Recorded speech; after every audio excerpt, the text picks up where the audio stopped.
You are now listening to F&B Radio. And welcome to F&B Radio. My name is Lindsay Collins, and I am your host. You guys, it's a really special day because we haven't done a guest on the show in a long time, so you know it's a big one. I'm actually sitting upstairs in the dining room at Sorelle. Am I saying that right? Yes, Sorelle. See, I just want to give myself a round of applause because I've heard a lot of people in Charleston saying it wrong, and I keep correcting them without really knowing. Appreciate that. I'm out there fighting the good fight. My guest today is the executive chef of Sorelle, Nick Dugan. Nick, welcome to the show. Thank you. Thanks for having me. I'm so excited to be here. I know the whole city is abuzz with talk about this restaurant. There's multiple concepts kind of within the restaurant. There's the Mercado as well. So for the listener at home that maybe hasn't seen the beautiful kind of expansive restaurant that is Sorelle, kind of give us the overview. Absolutely. Well, we're, like you said, kind of two concepts in one. So the Mercado downstairs on street level is kind of all-day cafe alimentari setting where we'll do. What's an alimentari? Kind of, like to the French, the cafe where we're open all day, 8 a.m. to 4 p.m. Doing house-made breads, paninis, sandwiches, antipasti. There's a retail element where we're just importing some of the best retail products that we can find and showcasing those items. Extensive coffee program with our partners LaMille. Which I had not had before, but I gotta say, like the focaccia is so insane. Like it's has a totally different texture than anything that I've ever had. Yeah, it's pretty special. Yeah, it's fun. We have a lot of fun with the program down there. It's it's kind of the way we enjoy to eat and great snacky things and lunch, shaved breakfast. mortadella everywhere. Yeah. Like that's like as soon as I saw that, I was like, oh, this is a place for me. Even though I didn't know what an alimentari. Alimentari. Yeah. Despite that handicap, I'm still with it. Okay, so that's the Mercado, and there are some amazing retail things. There was a hot sauce that I tried. Yeah, the Forelli hot sauce. Oh my God. It's really, really outstanding. I love that one. It's so cool because it doesn't like destroy your palate, but it really is hot, but it's got a lot of complexity and acidity. And it's little sweetness, smokiness. It's really delightful. Yeah, it's beautiful. So you can buy that in the Mercado, and you can get lunch and takeaway. I'm actually, as soon as we wrap this, I'm going to go downstairs and get a bunch of sandwiches to go. Yeah. So I highly recommend doing that if you haven't been able to get a reservation, but there's multiple dining rooms as well. Yeah, and the wine. I mean, we've got the bar downstairs is a whole different setting than the main dining room. Upbeat, fun, fast paced, but still the full menus available down there for dinner. Which I think is so cool because sometimes people don't offer that, and it's like more of a commitment to get into the restaurant. But you can have the full menu at the bar, which is such a cool move. Yeah, exactly, and we kind of. We're very fortunate to have the demand be pretty high, so reservations booked out pretty quickly. So having the bar and lounge for walk-in traffic is great, an accessible way to kind of get in. I love that. And there's a wine room as well. Yeah. Is that a private dining room? Talk to me about what it's like to. So it's just its own little separate area, showcasing all of our bottles, beautiful marble table. Seats 6 guests, and it's kind of semi-private, exclusive little table that's off of the bar. Really beautiful room. And when you reserve, can you reserve just that, or is that something you book out like with private, like you call and it's best to kind of talk to somebody about it and get it reserved, but you can always put notes on the reservation for it.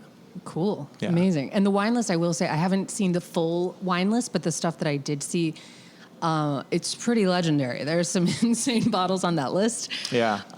So talk to me about, if I don't know how much. So our media group, our corporate som, Jeremy Schenker, Master Sommelier, curated the list, and he worked really hard on making it exciting and accessible, and just kind of really, for the most part, other than champagne, which you can't, you can't get away from that no matter what. Yeah, the price is kind of the price of champagne, but it's a primarily Italian wine list and just really beautiful selections. So cool. And then the room that we're in, the upstairs dining room, it looks directly over Broad Street. It's this gorgeous opulent space, a dining room like I haven't really seen in this city. Yeah, And- it's beautiful. I mean, no detail was missed with the design. All of the original window frames and shutters and door pieces and fireplace are kind of restored, and it's just beautiful dining room. This building too. I mean, I know this project has been in the works for how long? It was a long time. A long time, 7 years. Yeah. The Navarro family has owned the building, and What was it before? well, it was going way back. It's been a number of things, and actually, it was 2 properties that are kind of built together. Cool. So it was at one time a Jewish orphanage. Oh, wow. So that's kind of like the name Sorelle means sisters. So it's a kind of tip of the hat to the 2 sisters that ran that orphanage. Oh my God, amazing. Yeah. Even more reason for people to get the name right. You Yeah, know exactly. what I mean? You gotta really get it right, people. That's really, I had no idea. Because I mean, I know Charleston is one of those cities like New York or many other old cities where you're just like, this building has lived 1,000 lives. Yeah. And that's always a big undertaking. When you're restoring something like that, it's like some of it's hard to keep because the buildings just aren't in good enough shape, but you really do still feel a lot of the original features when you come into it. It doesn't feel like a totally new place. It feels like a really polished, beautiful place. Yeah, but absolutely. yeah. The finishes are gorgeous, and so much restoration and working with the historical society to kind of maintain the integrity of as much of the original building as we could has been at the end of the day, it's absolutely stunning. So talk to me about the food, the fun part for you, because I know that's kind of your pocket. When you're looking at writing a menu like this, how do you approach that, and what was going through your mind? The dinner menu has a little touch of all things that we can really find comfort and natural association to. We've got the swordfish piccata, which is kind of a play on chicken piccata that's really fun and delicious, and people love it. So using local swordfish, and then the Italian technique with the franchise batter and the piccata sauce, Sicilian capers. So really the menu, we kind of took the technique and ideas behind the classic Italian preparations, and then tie in wherever we can local product, whether that's the produce or the seafood. Obviously, Charleston's got an outstanding seafood program and so many great purveyors that we work with. So, when I was working in other markets, I remember, I'm from South Carolina, and my parents met in Charleston. My grandparents live here, but I'm not really a Charlestonian until I moved back here when we had kids. And I remember coming back and being like, I've never heard of a lot of these fish, or like, are these good fish? Yeah. Like now, like this is years ago, but I mean, like now things have really changed. So I'm always curious when people come from other markets. It's like, if they haven't seen Charleston seafood, does it live up to the expectation, or there's kind of a expectation out there now for it? Yeah. But I always wonder what people what they think when they come from other markets, if they're as impressed yeah, as absolutely. we want them to be. When I first kind of got to town, was dining out a lot and checking out restaurants, and I saw tile fish all over the place, and wasn't super familiar with it. But I at first, before kind of tasting and getting used to it and getting to know it, I thought it was a little overplayed, but it's just an outstanding product. Yeah. Why would you be using Pacific Northwest halibut when you could be using like this outstanding local fish? 100%. And I also think like Charleston is a large city, but it's still a very small town, and it's a small area. Like it's just a tiny little place compared to a place like New York or, I don't know, San Francisco or somewhere like that. And there's only so many places in a huge city that can get that kind of allocation for fish. Whereas I feel like here, there's more to go around because it is a smaller place. Yeah. There's not as many. We're really, really fortunate. It was kind of interesting for me to come into this market coming from Las Vegas and, being in the big casinos and having all the hoops that you have to jump through with purchasing and purveyors and buying power. And then here, a guy shows up with 500 clams, drops them on the back door, and says he'll take cash only, So it's like it's completely opposite, but we love it. I mean, the support systems for restaurants here are amazing. The purveyors, they're all, very tight knit, kind of one person operation. Harvesting, delivering, invoicing, billing. It's all, it's pretty amazing. So yeah, I agree. I'm like, it's so unique compared to other places I've been where it's like something's getting airlifted in, or like flown in from Japan, and you're like, that's amazing and that's impressive as well. But it's all, I don't think you can beat like literally getting it dropped off in a truck by a guy who takes cash only. Exactly. It's really cool. A little bit cooler about that, or at least unique to Charleston. But yeah, I think when I came in, I talked about it on my show, but I was like, you could almost like see like the amazement, because there was a lot at the opening party. There was a lot of restaurateurs and people in town and people in the food space who were invited in. I was lucky to be one of them.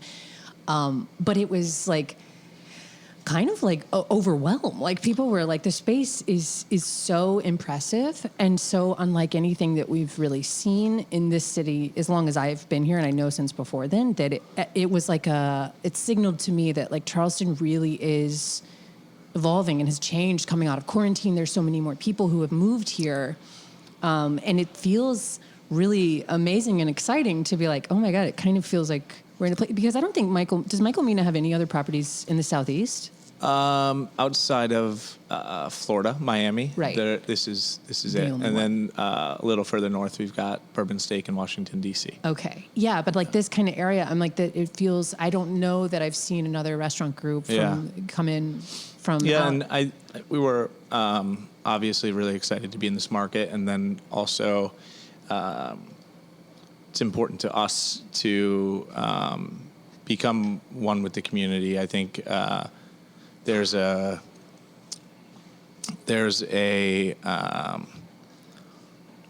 we want to approach it with a very community forward mindset. We're not short term. We want to be one with the community, and I think we kind of just with the approachability of the Mercado and the bar and lounge, that kind of helps out with that.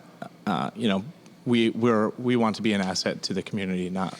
Yeah, just something that only a certain population can get to or be a part of, because people don't really realize that, I think, but there's a whole neighborhood that lives around here. There's actual residents. They're like, I think a lot of people think they're just like beautiful houses filled with no one, or they're like museums or something. And you're like, no, this is a living, breathing neighborhood. And there's a lot of people who you will see every day who do come down that are like, I know, so thrilled to have you guys here. Yeah. Because as with any city, parts of town like kind of wax and wane, where it's like this used to, for instance, 20 years ago, that area called the Market was like the only spot where restaurants were. Mm-hmm. And it was like, that was the hot spot. And if you were anywhere else, it was like no one could go there. But the city is like developed into all of these different kind of boroughs, and Broad Street sort of has gotten just not forgotten, but it was like it needed something here for the people who actually live here and like want to come down here and eat, and also for the people who live and work in restaurants. Like, I know as a former, I don't work in food and beverage anymore,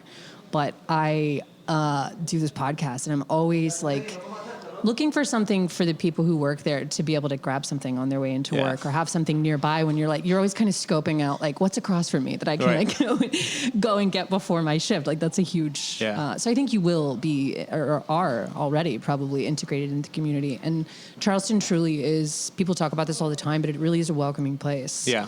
It's not as intimidating, I think, as maybe other markets where it's like people feel the need to like protect what they have. It's more like, oh, what are you doing? Right. Come on in. Like, that's cool. It's exciting to just watch the city like come up and have more incredible. It just makes it a better place for all of us to be. So I hope that you feel that. Yeah, absolutely. As a new team coming in.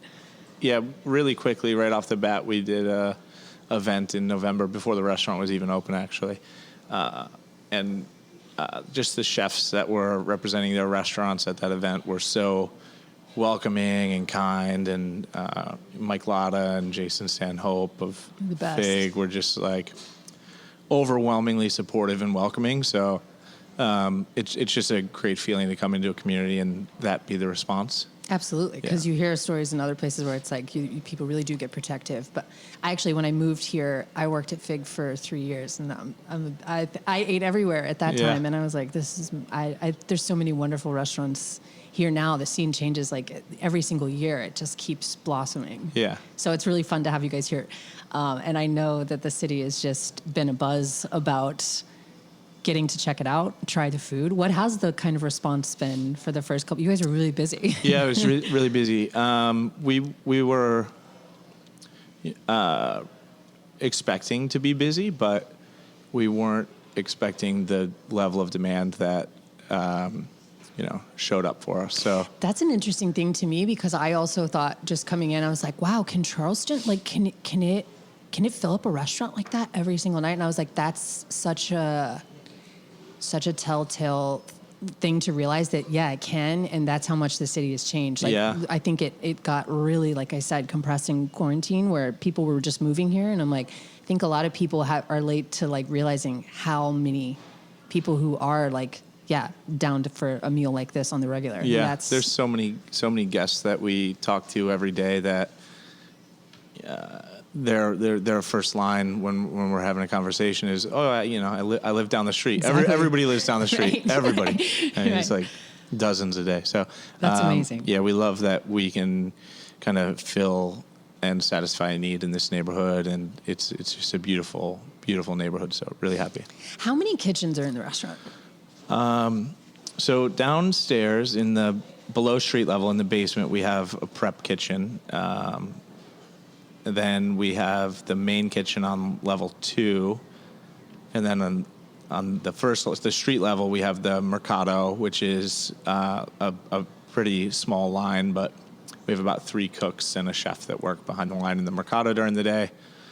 And then we have the wood burning oven, which is over there. That we've got a couple seats at those counters that are kind of cool, and then the pastry and bread kitchen is where we do all the bread baking and proofing, which is just kind of off the corner. Okay. Yeah. Amazing.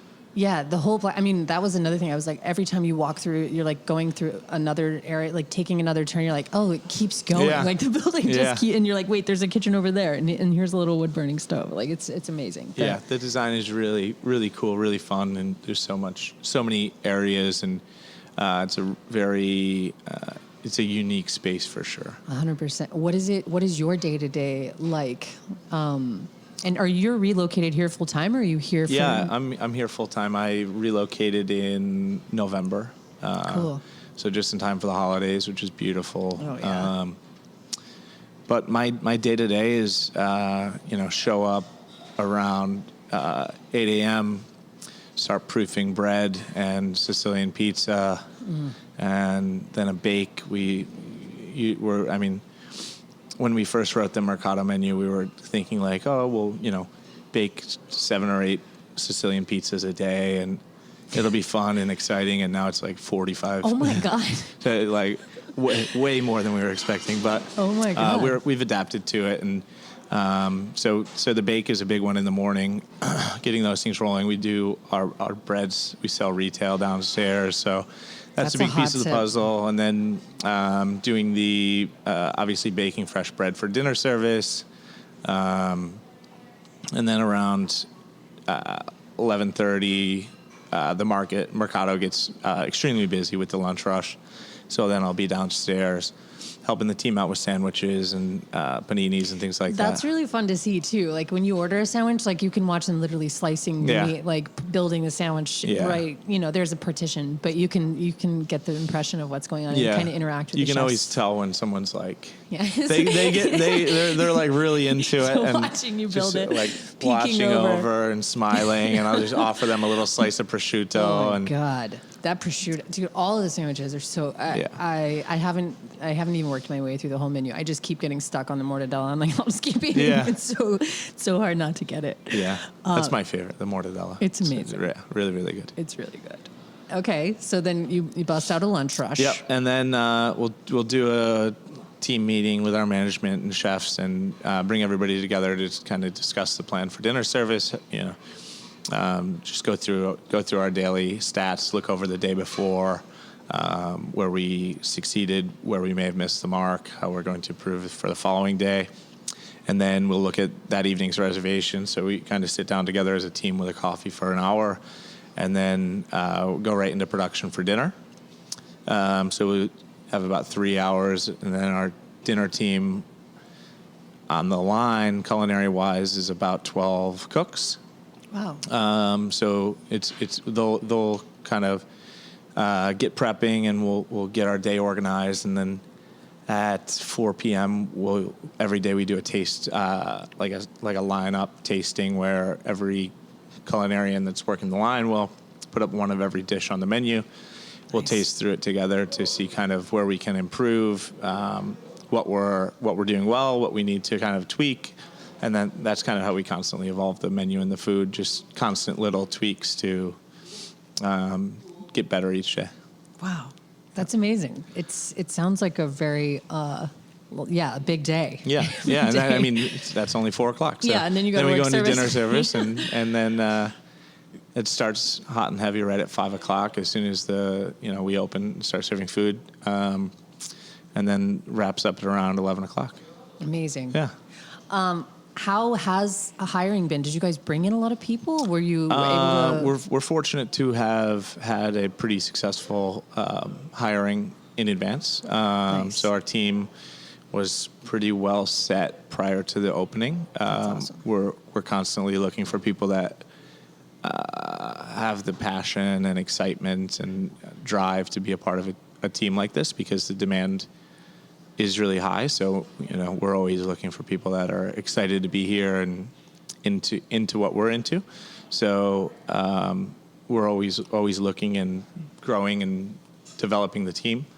But our management chef team kind of are all a group of people that I've worked with over the last 13 years. So. Oh, that's amazing. I mean, I feel like in restaurant groups, like larger restaurant groups, like we talked before the show, but when I was a part of TKRG, the cool part about something like that is that when you go to another property or you move on to another project, it's not plug and play. Like every property has its own challenges, right. But the vernacular is there, the like culture is there. You know how to like work together and what the standards are for each other. Yeah. And that's a huge hurdle, I think, for new places, because you're dealing with so many variables. Like you said, thinking you would sell 8 and selling 40. Yeah. Like those are the things that are going to be like out of left field. But having that core team that's like, you've been and working with for even years. if there's 1 or 2 or 3 things that each one of those chefs can, you can just count on them to execute, whether it's organization or butchery or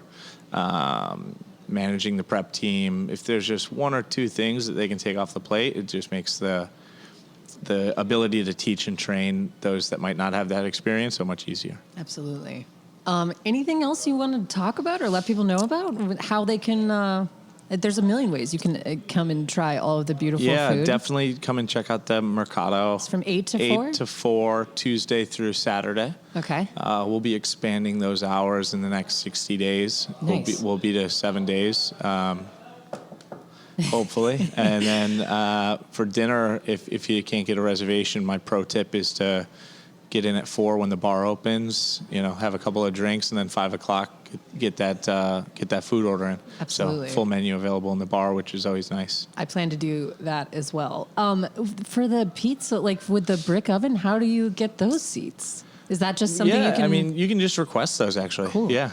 Some people love it, and Yeah. some people that maybe are on like a first date or something, you can kind of tell it's a little awkward because they've got a guy cooking right in front of them. Yeah. But That's but how it's I always still really enjoy fun. eating in those kind of places. Like Yeah. I would go out to eat all the time in New York and other cities by myself, like sit at a bar, right up there next to the It's people nice and cooking. cozy with the wood burning oven, a glass of wine, You can see the dining room bowl right of pasta. through. Yeah. What more could you? I mean, come on. Mm-hmm. Nick, thank you so much for taking time. I know you got so much to do. I don't want to keep you all Thank you. day. No, thanks for having me. And listeners at home, check it out. Come to Sorelle. It's truly, I haven't been in for a full dinner, but like I said, that's on my list of things to do. And it's unlike anything else I've seen in Charleston. We're so happy to have you here. Cool. So thanks Can't for wait to have coming you on in. the show. Yeah. Thanks. Thanks.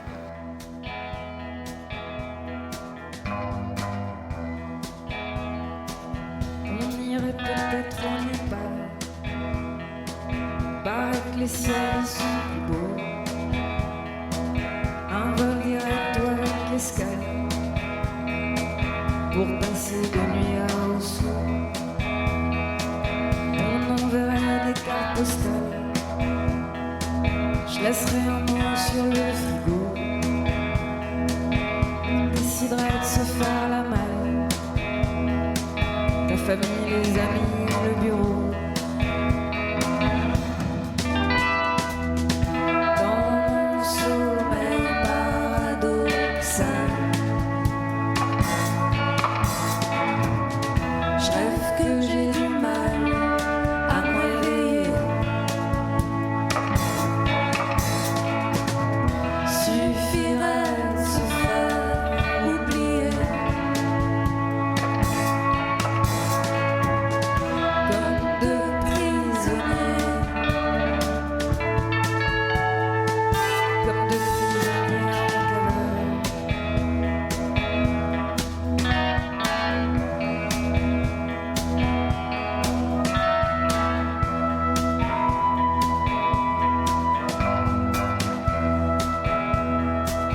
On irait se perdre à Milan, en revenant d'Afrique centrale. On dormirait chez l'habitant,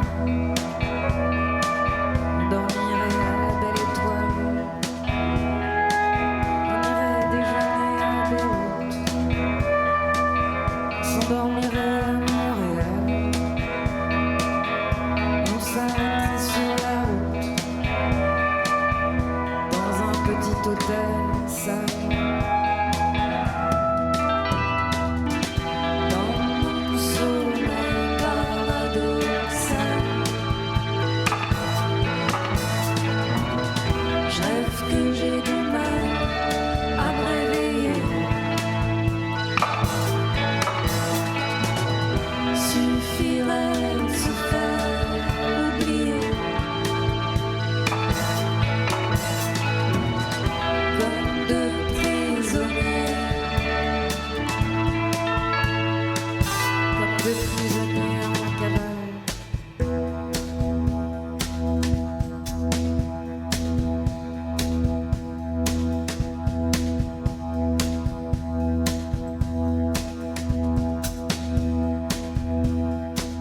On se disputerait à l'humain, sûrement qu'on serait de mauvais poil. On irait cueillir des avocats dans une chaleur infernale. On finirait peut-être oser coco, faire des selfies en rafale. On vivrait dans un sac à dos, dans un palace 4 étoiles.